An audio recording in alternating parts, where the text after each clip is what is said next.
பெருமானார் ஸல்லல்லாஹு அலைஹி வஸல்லம் அவர்கள் பெற்றோர் இருக்க பிள்ளைகள் இறந்து போனா அதனுடைய சவாபை நிறைய சொல்லுவாங்க.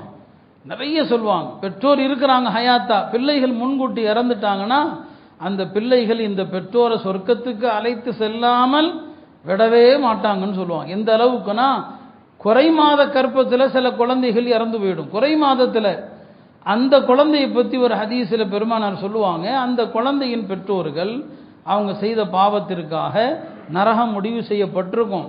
இந்த குறை மாத இந்த கற்பம் இருக்கு இல்லையா, அது அல்லாஹ்விடத்தில் போய் மன்றாடும், என்னுடைய பெற்றோர்களை நரகத்திலிருந்து விடுவித்து சொர்க்கத்துக்கு அனுப்பணும்னு சொல்லி.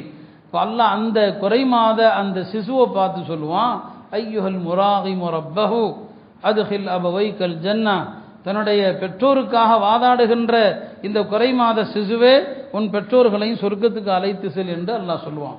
பெருமானார் சொன்னாங்க, இந்த குறை மாத சிசுவில் இறந்து விட்ட அந்த குழந்தை கூட தன் பெற்றோர்களை தொப்புள் கொடியோடு சொர்க்கத்துக்கு அழைத்து செல்லும் என்று சொல்லுவாங்க.